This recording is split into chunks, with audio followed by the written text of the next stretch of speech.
The button has been pushed. Hello and welcome. Coming at you live from backstage at RockyGrass in Lyons, Colorado. And we have a very special couple of guests with us, Harry and Cory from East Nash Grass. What's going on, boys? Hey, that's so nice of you to say that.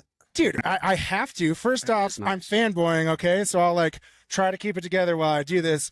You guys have been one of my favorite bluegrass bands for the last few years, and it has been amazing to watch your trajectory and your growth, right? And so for me, when I do this stuff, it's always reaching out and finding out, how did this happen? A lot of us, we know the Walker family and your father and the role that played into you guys getting in. Harry, for some of us that don't know, how did you get into bluegrass? My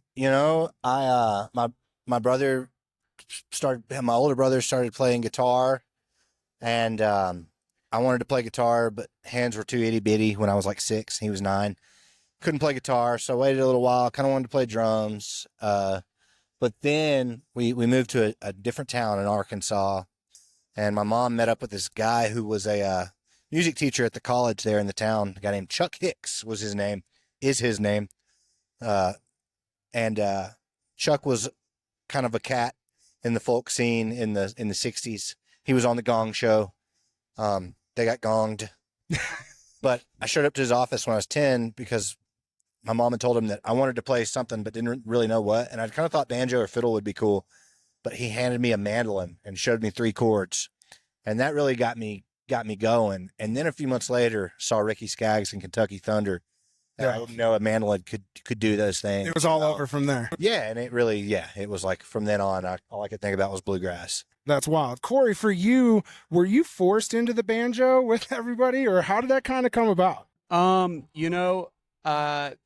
grew up hearing bluegrass and newgrass music since before I could talk. And, when that's all you really hear, it almost feels like you are going to play, especially with, my dad plays banjo and guitar and mandolin bass, a little bit of everything. We can just go through what he doesn't play. It's probably quicker. He doesn't play fiddle or dobro, but I remember, he started taking me to the weekly jams at a place called the Bluegrass Parlor in Tampa, Florida. And it was ran by a guy named Tom Henderson. He was so important, but I would go and Dad would play, and fun eventually. What? You watch your mouth. This is my part of the show. Yes, sir. Listen, settle down, boys, okay? If you guys haven't, you need to go check out, there's an amazing YouTube video at the Romp Festival. How many years ago did you guys film that Romp Festival? That was a year and a half ago, a year ago. No, dude, it was more than that. It was a year ago. It was last year when we did the Romp. Was it 2 years ago? It was 2 years ago. Was it 2? It was definitely 2 years ago. Really? Time flies. Ever since I saw that video, I was like, these are my guys, right? Because it's hard. I don't do shit, but you guys go and you play this bluegrass, right? And for people that don't know bluegrass, they have this idea oh, you like country music or this or that, right? And they don't necessarily understand our genre. But then I think even for us as fans, we see you guys as rippers, but then we don't see you as real people. Mm-hmm. So that Romp video, I was like, dude, seeing your personality and you guys being quirky and funny and that humor level, making you real people, right? It was such a good perspective for me to see as a fan. I was like, okay, though I've already loved you before. Then I was like, these are my guys. Well, thanks, man. We were just trying to ask the important questions at Romp because nobody was going to do it. And so that's why I was 2 years ago, I was like, I want to do what they did. And now here we are, thanks to Planet Bluegrass, we're at RockyGrass. So how many times have you guys played here before? So this is my 2nd time playing here, 3rd time here. I came 11 years ago and just camped out with a buddy, and we just hung out and just watched shows and picked, and it was fun. You did some picking in the lot though, or camping? Yeah, in the campground. Actually ended up meeting Tristan Scroggins and his dad here and picking with them some, and then met this wild wook who on the last day of the festival's over. We woke up, I guess, Monday, and there's this wild wook who'd been camped out next to us. His name was Tony Platt. I don't know where he is. I haven't seen him since, but he took us on this wild kind of goose chase through through the Rocky Mountain National Park, and I think we went out to like, is it Granby Lake? Yeah, Yeah. Grand Lake in Granby. Yeah, Grand Lake and Granby, and we camped out there, and he got a fine from a game warden. It was great. That's good. Thank you, Tony Platt, taking one for the team. You're out there, Tony. I'd love to see you, man. It's been a long time. Come out from under the woodwork, buddy. You also played it with Dan, didn't you? Last year, I played with Dan Tominski. Oh, how cool is that? It was really cool, man. It was really fun and nerve-wracking because there's like all these cats like Béla Fleck and Tim O'Brien and everyone else that's great that's here just kind of watching you. And so it's a really great place to mess up a lot. And But isn't that what's beautiful about this community, especially these types of festivals? It's conducive to the jam scene, and it's not just conducive to like amateur or musicians that are just getting in. It's also for you guys. You get to blend with all these bands that are coming here and mixing. And obviously we know summer is festival season. So what have been some of your favorite sit-ins with some other musicians that you guys have gotten to do because of where you're playing? Gosh, that's hard. That's very hard. We don't give easy questions here, Cory. Yeah, true. Man, We also don't want to hurt any feelings. when we played the Ryman, not this year, but last year, right? We played it opening up for Sierra Hall. that was 2 years ago. That was 2 years ago. Yeah. And Béla Fleck, who is my like all-time hero, sat in with Sierra, and then at the end, we all played. And Billy was there as well. Billy Strangs was there. yeah, Billy Strangs Well, yeah. was there. What's up, Boomer? Yeah. But dude, that's what's wild, right? It's like you guys get to come together. We have such a tight-knit community. You talked about playing the Mother Church. I can't go about, didn't you guys just recently play? We did Yes, like 2 and weeks ago. We need to talk about that outfit, Cory, because where'd you get that suit, bud? Man, I got it behind the Cracker Barrel on Music Valley Drive. It was crispy. I absolutely loved it. It was very hot. With dollies. Dude, straight plastic, right? Like 100% polyester, just like 100% polyester. That's true. It was rough, but it looked cool. So then what is it for you guys like going into these iconic venues, right? Coming to play like the Ryman, coming to RockyGrass, joining with Planet Bluegrass, playing all these festivals. How does it feel for you guys as a band and like knowing the environments that you're coming into? I think that the less you think about it, generally the better everything is. Just get out of your head. Yeah, because that's what music is. At a certain level, it's totally a mind game. Well, really, in the beginning, it's a mind game, but it just shifts in the way that it is a mind game as far as how well you perform. At least with me and pretty much everybody I know. Well, yeah. And so for you, like, okay, you got to play with Béla, who you said is one of your idols, right? What about for you, Harry? Who is one of the mandolin players that you really look up to, or the one that would make you pucker when you're like, oh my God, they want me to play with him? There's definitely many.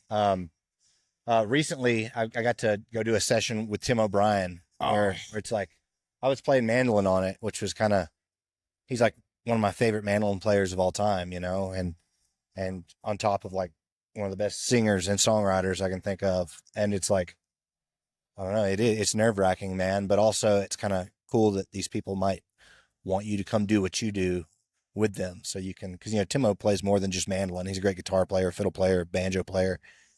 And so it's really, I don't know, it's kind of affirming when someone like that wants you to come and do your special thing. It's crazy to me how much you guys musicians, because like I put you guys on a pedestal and a lot of people do, right? And then I meet these musicians and you guys are all just real people. You are all so humble and you're just like, oh man, I just want my spot. I'm like, you're just saying you need your spot, when for us as fans, like we're enamored, right? We're like, how can you? But I think that's what drives you guys, right? Is that perfection of like, hey, this isn't enough, I want more. Can you pick up little tips and tricks? Well, we're fans too. Like at the end of the day, like I'm like a huge fan of I mean, a lot of people who are here right now, it's I never lose that with those people like Tim O'Brien or the McCurrys or, Béla, someone like that. It's like, I'm still just a fan. Like, I don't think that goes away, even though it becomes a little more commonplace to be around them Right. after a while, but I don't know. And I think it's good not to lose that. Like, I think it's good to like hang on to some of that, you know? Humility. Yeah. But also just like, you know, you don't want to lose the magic of that player that you look up to, you know? And I don't know. I still, especially when you've been listening to these people since you were kids. yeah, like, And that's how so many people that are the players, that's how so many players' experience was, you know. It's like it's something that started when you were very, very young. And so that's why I think it's like it's kind of hard for it to go away. And I love that. You know, I love that. I know with you know all the great, incredible, really a miracle for bluegrass that like Billy has done, bringing it to the world more. I know that there's a lot of new or newer bluegrass fans that didn't have that, and now they're getting into it. You know, Well, it's so funny. You talk about Billy. It's like, oh, he played a Larry Sparks, and they're like, oh, I love this Billy song. It's like, no, yeah. Okay. But then he'll say, "This is a Larry Sparks song." Then that's what plants the seed, right? Because then they're going out and they're like, oh man, I need to go do this. And for us, we're similar age, right? So we're talking about the same bands as being those pillars and those cornerstones. I think what you guys aren't realizing is now you're starting to become part of that scene for the younger generation that are moving forward, right? Now they've seen you for a few years. You guys just cut a new single 2 weeks ago, not even, right? You guys are producing even more music, better. You guys just keep growing and growing. And now you guys start to become one of those faces that these younger generation then look up to, right? Yeah. That's gotta be amazing. And I know you guys, the humility is insane. And I'm not going to lie, I've definitely met some people who are not humble, right?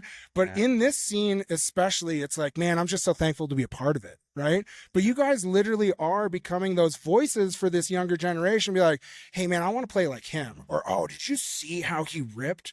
Like, how does that feel? And then what do you guys do for those younger generations to instill that love that you guys had from such a young age?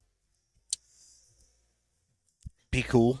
Yeah. Try to like not, you know, I don't know, include them. Like if they show an interest in being included in the music, you know, if they show like a true like spark and want to for the music that I recognize from like myself or something, like engage with that, you know. Yeah. It's I don't know. I've just feeding into that passion then? Yeah, but I definitely had some times like with like local, let's just even say local musicians, where it's like there were some older pickers who were like the higher level pickers that were really cool to me at a younger age. Hey Joe. And then there were some who weren't, and it's like they were too cool for school. And if you have that like mentality, it also leaves an impression on a younger mind, and not a positive one. So yeah, they'll either think that for the rest of their life, man, he was really a jerk to me that one time, or they will adopt that way and then treat people like that, and then it spreads the wrong. So it's setting a precedent, kind of. Yeah, it can. You know, I think it's just one of the most important things. Is something that we try to always do, which is always stay inspired and always try our best. You know, like, you know, that does as much for everyone as anything. It's just like really try to do it as to the best of your abilities on that day that you are playing, you know, because it'll be different every day. And it has to be, right? And your reputation is built every day. Mm-hmm. But for you guys, it's wild because like you already have so many albums. You guys are cutting this new music. How was that process for the newest stuff that you guys have been working on? Because there's been an evolution, right? There's been some change and there's stuff that's been happening. But for me, I want to focus on like the process, right? So like for you guys as a band, is there someone that's normally starting the writing process, the songs, coming with an idea? Hey, I got this little lick, or hey, I heard this and let's build around it. Or how do you guys do that as a band? We all kind of write, and we have friends who write. You know, James Key writes by himself and with other musicians. Me and Cory have written together, just us. One of our good friends, Christian Ward, who's going to be here in a little bit with the Del McCurry band, you know, he helped write that song Red Daisy with. He's a co-writer on that song with Jared Walker. He helped us. IBMF Song of the Year 2024, Red Daisy, right? Yeah, it's true. He didn't. Yeah, he's a good boy. But there's kind of like, I don't know. It's like we just kind of like write on our own, and then when it's time to make an album, hopefully we have something that works. 'Cause I don't know if we really wrote anything. Maybe one song we wrote for the album. Otherwise, you're just doing it. Because sometimes people like try to construct it that way, right? Like, hey, we need a slow song or we need an instrumental to fit in here. Are you guys just kind of writing and then you see what fits, or how does that kind of go?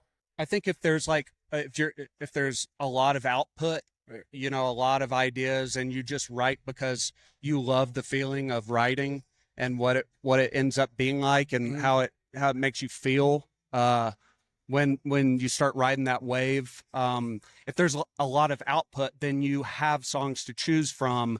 And, you know, in theory, the songs that you will choose will create a shape, you know, instead of like, It kind of morphs together and starts to create a being. Yeah. That's what I think. Because I always tell people, it's like, it's insane to have you guys individually create these songs, right? And then constructing those songs and then orchestrating them onto an album. Because I tell people all the time, go listen to your favorite album on shuffle instead of 1 through 12, the way that the band wanted you to listen to it. And it can completely change the feel of an album. Oh, yeah. Right? So, like, how much does that play into you guys? Like, as you're coming to be like, all right, hey, we're going to put this on the next one. This doesn't fit the vibe of what's going on, or what is that like? Well, if we don't like something, we'll just cut it from the record and, you know, save it and maybe release it later. Yeah, this new. I'm sorry. No. I really didn't mean that. It's okay. I'm just the only one that talks over people on this show, okay? So we recorded probably like 14 or 15 songs, like in the making of this new album. I think 14. And this album's gonna have 10 songs on it. Yep, that's awesome. So some stuff just doesn't work, and it's okay. And some of the songs that we ended up putting on this album were songs that like me and Cory wrote with or without Christian Ward for another project that we're actually working on right now with Christian. Me and Cory and Christian are actually working on an album right now of all original music that's hopefully going to come out early next year. Yeah, it's like want no free time whatsoever. No, it does. It does not. It does not exist. It's not conducive to the creative process. Yeah, sometimes it's nice, but you know, like this boy right here started getting into catching those sweet smallmouth bass. I'm a little smallie boy. Yep. So you might have learned a little bit about those smallies when you were in Minnesota. Yes, sir. Well, I mean, we're walleye is what we want because we want to eat them. You're catch and release, right? You're a catch and release. Yeah. Free the fighter. So they say. It's a much better fight. It's a fight. You can tell I want to eat my fish, right? It's a sweet treat. Here in Colorado, everybody's a limp wrist fly fisherman, and I joke that they catch bait. I'm from Hawaii, okay? Like, you're catching something this big and you're proud of it, and I'm going, well, no, let's throw it on a hook and throw it back out there. Yeah. But so I know chasing smallies that it is not an easy game. So are you a successful smallie fisherman? I'm learning more and more as I go. You know, I'm spending all my off time. You know what Jason Carter does? He brings his wife on a boat and he sends a video to Billy Strings, and then what happens? And then he catches one. Right? Yeah. Well, he's in that sweet lake, and I'm in that sweet creek. I'm a creek freak, as one might put it. He always calls himself that. A creek freak. We need to make you a sticker for that. I'm a creek freak. Sorry, and yeah, man, I'm really just in it for the hook set. I'm just in it for ripping that lip. It's all about the hook. Yeah. Well, and that's what it feels like for us when we feel a hook from a song, right? So, like, for you guys, when does this new album come out? August 22nd, is that right? Yeah, it's right around the corner. That is right. Yeah, it's happening. At least that's the date I have heard many times. I heard late August, and that's why I just wanted to know. And have you released 2 singles from it, or just the 3? We just released our third one. Okay, yeah. Yep. Our third one was one actually written by no one in the band, but a friend of the band, the great Chris Henry. Oh, the mandolin. West Dakota Rose, baby. Oh God, I'm a sucker for Chris. He is a friend of the pod. We had Chris on. He is an amazing human being, and it's wild because he does it all by ear. right? Mhm. Him and his dad. I'm like, you and Red just listen and you can hear that. Like, what? Yeah. It is wild. So when you guys are picking stuff that you aren't writing yourself, how does that go? You're like, hey, this matches the vibe. Do you tweak it at all, or do you just run with it? I mean, I don't know. We didn't tweak Chris's really much at all. I mean, the instrument arrangement from his version is a little different. His was pretty Mando centric, and ours is pretty dobro centric. Okay. And you know, like, it's pretty similar, but it's such a good song, and it's kind of a song that I feel like we heard it, and we were like, oh man, James would sound so good on this. Yeah. Like that was the type of song that reminded me of the way James would sing something, and lo and behold, he sang the fire out of it. Yeah, man. Yeah, absolutely. It's wild that you guys as musicians can hear that. We talked with Zeb Snyder from the Appalachian Road Show, and I made this funny meme because he was like explaining to me, and it's like literally like Mastermind, right? And he's like he's like, yeah, I'll listen to an album and I'll listen to it only for the bass. Then I'll listen to it for the mandolin. Then I'll listen to it for the guitar. And it's like, bro, I just listened to it. Like, fuck, what was I supposed to do something different? Well, he's trying to, you know, deconstruct it and you know, figure out rhythmically and melodically, harmonically, how it all works. You know, I've heard several guys do that. I haven't done that much, but I need to do more of it. I have done it a little, but it's not something that I've gotten in a habit of doing. Do you guys ever do that for your covers? For like figuring out, oh, hey, this could be a banger if we switch this out or done some of this? Because you guys do play some amazing covers. So actually, one of the songs that is going to be on the new album, not to give too much away. Yep, no. But one is from a kind of a deep cut bluegrass cat named Roy McMillan, who's no longer with us, but kind of was a rebel recording artist. I don't know much about Roy, honestly, but we took a song of his that he originally did 3/4 time, like a waltz kind of bluegrass song, and we just kind of changed it from that to a fast upbeat. No way, you sped it up. We chorus too. Did, yeah, we didn't cut the chorus. Cut it out. We cut like a Or just some portion of it. Yeah. To make it fit. to make it just work better to our ears. You know.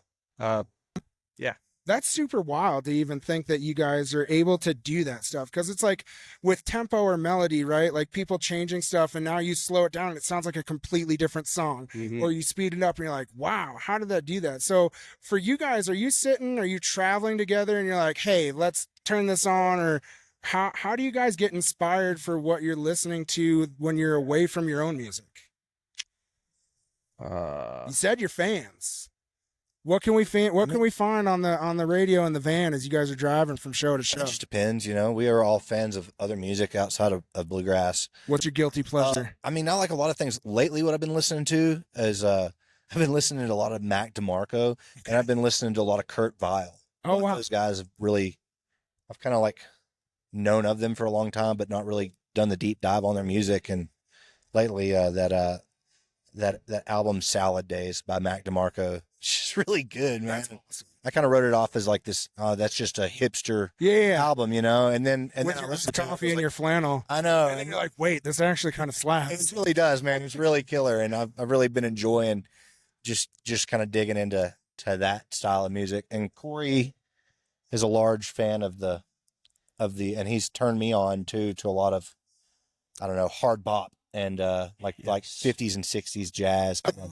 So like, I'll let you talk more about that. I like all of it. Just like bluegrass, you know, I like all of the periods, but yeah, I've done the most to try to understand like the bebop era as far as language, how you know, how it works. But I love all the stuff. And we've both been listening to a lot of Robert Earl Keen lately. That's kind of something I feel like we're both like into. Yeah. That's awesome. Do you feel like that will then influence you guys creatively as you start doing, whether it's your side project or East Nash Grass stuff? Oh, yeah. Yeah, because like you start tasting it, and you're like, oh wow, okay, we can do something like this with this or stuff like that, right? Yeah, we've actually been playing a couple of Robert Earl's tunes during some of our shows, and I don't know if it'll happen tonight, but it's, I mean, he wanted to be a bluegrass musician. He got fired from his bluegrass band because he couldn't sing high, so he just started doing kind of the whole Red Dirt. He kind of was a father. Just dug in, thing. Yeah, and it's like You know, when I listen to a lot of his songs, I can kind of hear that, oh, that could be totally for a bluegrass band. Mm-hmm. And it wouldn't sound too it wouldn't sound too contrived, you know, or like out of place for a string band, bluegrass band. See, being from Hawaii, I always hear some of these reggae songs, and I'm like, you could turn that into a bluegrass song, dude, so easily. Dude, there's this album that a friend of ours. Oh, he stood up. I am excited for this. I can't remember the name of it. It's like called The Young Hawaiian. It's like this. Let me see if I can find it real quick. I think I have it. He said no phones during. Oh, I'm sorry. Okay. Oh, this is important. This is important stuff, Cory. This is where you and I just need to kill time. I just want you to know that, like, I'm going with the rules, and I'm to do it the right way. I just want you to know how good of a brother he is. I mean, he's even got Jared Walker underwear on. You can't see it, but he does. Yep. Listen, Jared, give this man his cut. Yep. Give it to me. But so for you guys, like, how does it feel like coming to RockyGrass, growing up on that lineup, right? Oh, you found it? What'd you get? Can we come back to that question? Have you ever heard this? Ui Ohana. Nani Waimea.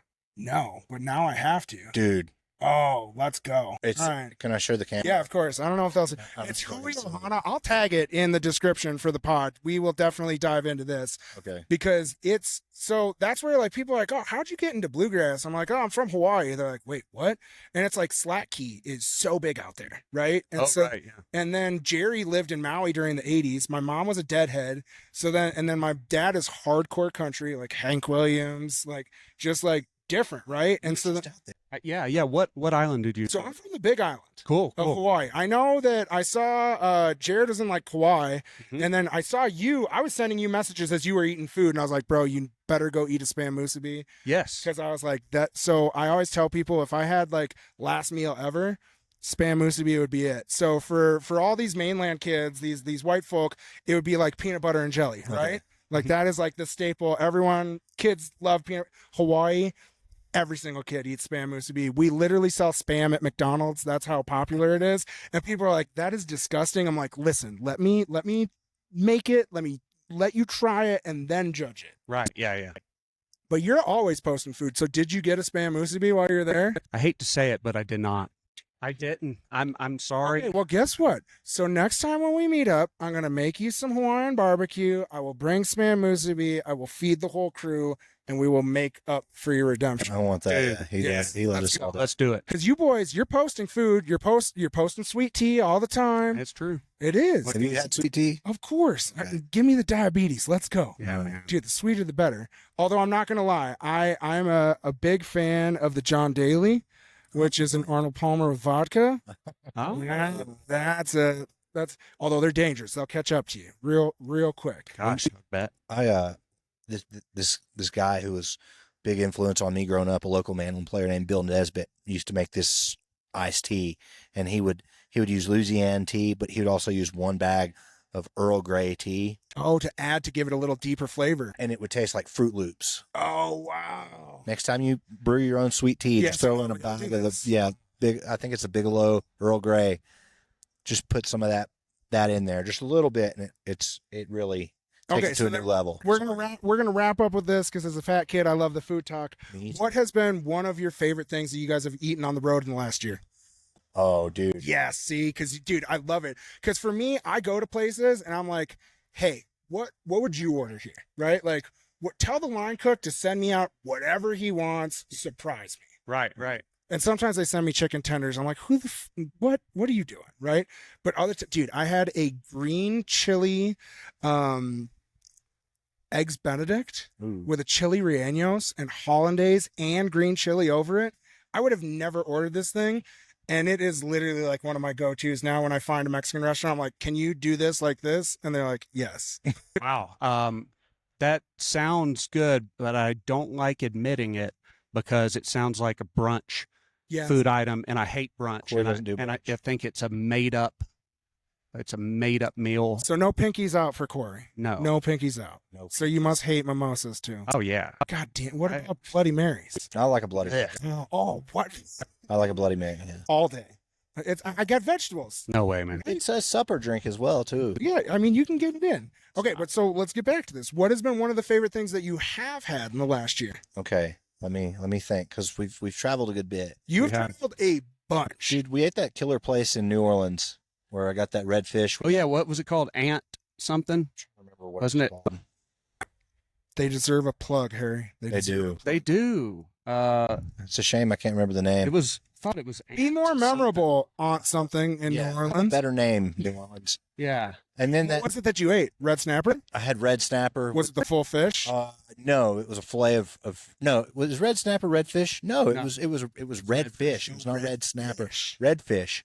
It was a red fish, and it You was need to say that with your pinky out. You fancy it was a red fish, and actually, yeah, it just had all the accoutrements, but the way it was cooked and the gravy that they built in was Listen, really good. But those people in Louisiana are well fed, right? Yeah. And there's a reason. New Orleans is a great food city. I wish we had more time Yeah. there. Yeah, no. I had a shrimp po' boy because, man, How can you not? it's so good down there, man. The You know, bread even. I grew up in Florida, so like just, uh, anytime I can get good seafood, that's what you get. Oh, we got to plug Rick's.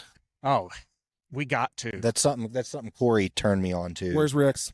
It's Hit me. it's about 5 minutes from where me and my brothers grew up. Country Boy Cuban? Oh man, it's called Rick's Custom Meats, Okay. and it's in Lithia, Florida. Yep, and it's called Rick's Custom Meats, and man, they sell everything in there. Gator tail and venison and All quail. the exotic meat. Yeah, and then also high end cuts of beef and chicken and But you can go get a Country Boy Cuban, which is a real Cuban made, and I guess you can't get the bread anywhere other than Florida or Cuba. yep, And they slather it in honey butter when they That's press what it. makes it country. that's what It makes it a Country Boy's Cuban, and their sweet tea is off the chain. it's It's unbelievable. really good. So Rick's Custom Meats. Yes. Yeah. I would skip I skipped school every single day in high school from 10th to 12th, but only for lunch.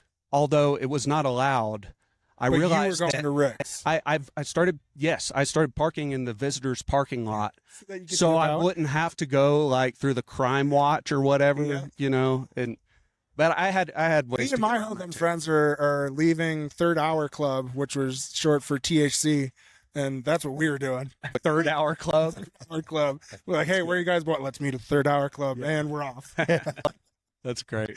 Man, I can't thank you guys enough for taking the time. I'm super stoked for seeing your set here at RockyGrass. Is there something that you're looking up forward to here at RockyGrass? Can you tell a little bit about the feeling, the environment when you guys come and play a festival like this? Man, Mr. Sun, Dell, Molly's The last show. Golden and Highway it's going show? to be the last one. Béla Fleck is just here hanging out, Yeah, low key, yeah. scoping the scene. Of course, right? So like, And here, not to ruin anything, but Béla's brother-in-law has actually been working on a documentary Oh, wow. about Planet Bluegrass for the last 2 years. So it's going to be super cool. But I always try to tell people, like, this place is a vibe, right? Yeah. Like, Yeah, no. Telluride is a vibe, RockyGrass is a vibe. Do you guys, as musicians, feel it the same way that we do? I think so, man, because I think there's enough of that, like, there's enough of our heroes here, people that we're fans of, to where it's like, I'm excited to get to play this stage and this festival. I know the crowd is killer here, but there's also like a little bit of nerves because I know there's a lot of ears out there that I don't want to, Offend. yeah, exactly. I'm here to offend them all. What's up? I want to feel good about how I do. So I'm like excited and a little nervous. All right, so I'll yell no pressure before you play, okay? And then your nerves can just calm. And you'll be like, oh, Cody said it's okay. Yeah. Hey. I'm totally kidding. So East Nash Grass, we got an album coming out third week of August 22nd. Where can they go and follow you? How can they stay up to date? How can they find out your tour dates? Where do we go and see you guys live? Instagram, East Nash Grass. Our website is eastnashgrass.com. Our Venmo, for anyone that just wants to send us random payments, Is at East Nash. Custom meats. Yeah. Like they need to buy these. And then my Venmo is at Cory Walker Banjo, Cory, no E. And And you can send me special gifts. You can surprise me with how much you want to give me. He's got to buy all this Jared Walker gear. He needs to pay for it somehow. that's true. If you want to call Cory, his number is 813. No, damn it. Now Harry's making me edit shit out. 9. Hey, guess what? You're going to have to figure out what his number is because we're going to scramble all that, and that's what's getting cut.